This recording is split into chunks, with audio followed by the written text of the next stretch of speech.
Bonjour et bienvenue à notre premier Facebook Live politique en direct de la salle de la Maquette à Paris Match. Bonne année à tous, à l'orée de cette nouvelle année, une année présidentielle et forcément une année intense sur le plan politique qui va démarrer sur les chapeaux de route avec la primaire de la gauche à la fin du mois, les 22 et 29 janvier, une primaire où concourent 7 candidats, une primaire qui est surtout dominée par les candidats socialistes, avec presque Manuel Valls, faut-il le rappeler, Arnaud Montebourg, Vincent Peillon, Benoît Hamon et 3 autres candidats, la radicale de gauche Sylvia Pinel, les écologistes François de Rugy et Jean-Luc Benamias. Une primaire, faut-il le rappeler, où il faudra payer 1 euro pour participer au lieu de 2 euros pour la droite et le centre, et où vous pourrez voter partout en France. Et alors, Manuel Valls est-il encore le favori de cette primaire à gauche? Alors c'est une bonne question parce que c'est vrai que depuis qu'il a quitté Matignon et enfilé la tunique de candidat à la présidentielle, on ne reconnaît plus Manuel Valls. Alors on verra ce soir, puisqu'il est l'invité de la première grande émission politique de l'année, l'émission politique sur France 2, on verra si on retrouve le vrai Manuel Valls, mais les premiers signaux sont plutôt surprenants. Prenez son programme, 51 pages, sur le fond plutôt de bonne facture, c'est pas médiocre. Sur la forme, bon, passons, il a déjà changé de slogan, c'est truffé de références historiques, c'est un peu lourd. Mais ce qui surtout saute aux yeux, c'est le manque d'originalité de ce programme. C'est un bon vieux programme socialiste à l'ancienne, avec beaucoup de dépenses publiques, des embauches de fonctionnaires.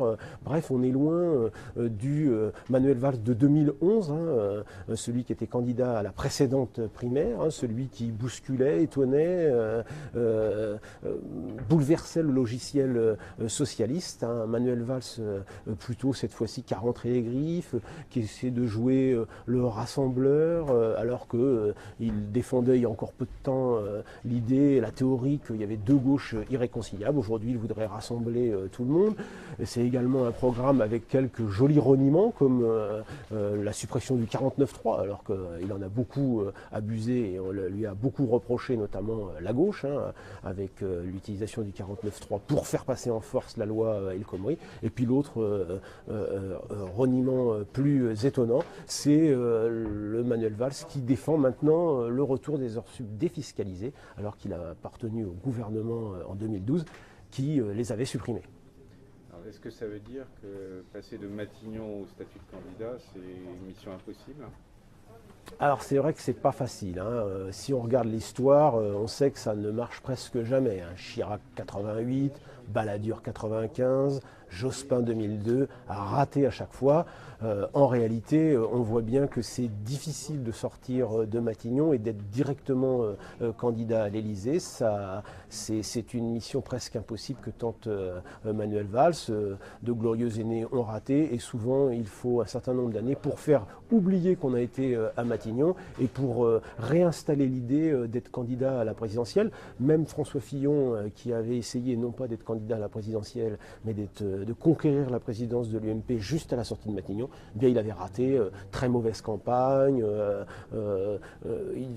il est encore Premier ministre dans sa tête, finalement il fait pas la campagne qui convient, il ne parle pas directement aux militants, mais il croit encore parler à tous les Français. Et c'est vrai qu'il y a un petit peu de ça actuellement chez Manuel Valls, qui fait un peu une campagne présidentielle, alors que c'est une campagne de primaire, et il semble vouloir parler à tous les Français, alors qu'il doit peut-être parler aux militants de gauche. Mais Manuel Valls a quand même quelques atouts dans sa besace pour justifier ce statut de favori de la primaire. Oui, c'est vrai qu'il a des atouts. Incontestablement, Manuel Valls, c'est d'abord celui qui a le plus d'expérience, même si il y a plusieurs anciens ministres. Arnaud Montebourg a été ministre, Vincent Peillon également, Benoît Hamon également, et même Sylvia Pinel. Mais Manuel Valls, c'est quand même l'homme d'État, celui qui a exercé les plus hautes fonctions parmi tous les candidats, celui qui a été également Premier ministre pendant la période des attentats, ce qui évidemment lui donne un statut particulier. Et puis, incontestablement, c'est celui qui fait le plus président parmi les sept impétrants. Donc ça lui donne sur le papier un avantage certain. Une fois qu'on a dit ça, on voit bien aussi que Manuel Valls a également un problème de positionnement politique. Hein. Il cherche sa ligne, il ne sait pas s'il doit, il veut rassembler, un jour il veut rassembler toute la gauche après avoir dit qu'elle était irréconciliable, un autre il prend ses distances un peu avec le bilan de François Hollande en invoquant un drôle de droit d'inventivité, hein, je le cite, hein, c'est écrit noir sur blanc et il l'a même répété lors de sa conférence de presse en début de semaine. Donc c'est quand même un Manuel Valls qui cherche sa ligne, qui cherche le bon positionnement, comme si au fond c'était pas si facile que ça. Alors bon, soyons prudents, hein, il y a eu quelques sondages, il faut être prudent avec les sondages qui mettent Manuel Valls en tête, donc il serait favori, j'allais dire, dans les sondages, mais on a vu que les sondages n'étaient pas forcément toujours justes, notamment Alain Juppé s'en souvient encore. Donc aujourd'hui, j'ai plutôt le sentiment qu'il n'y a plus vraiment de favoris évidents dans cette primaire, parce que d'abord, on ne sait pas exactement combien de citoyens iront voter à cette primaire, 1 million, 2 millions, 3 millions.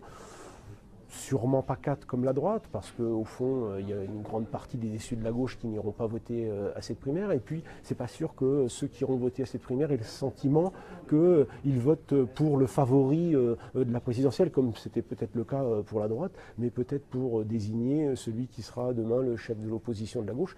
Et encore, puisque celui qui aujourd'hui gagnerait la primaire de gauche n'est pas dans les sondages crédité de la 3e place, pas même de la 4e, hein, puisque Emmanuel Macron et Jean-Luc Mélenchon sont devant, mais 5e, ce qui évidemment complique sérieusement la tâche du futur vainqueur qui ne pourra trouver un élan que s'il a au minimum 2 millions de votants derrière lui pour créer une dynamique et espérer peut-être rattraper Macron et Mélenchon.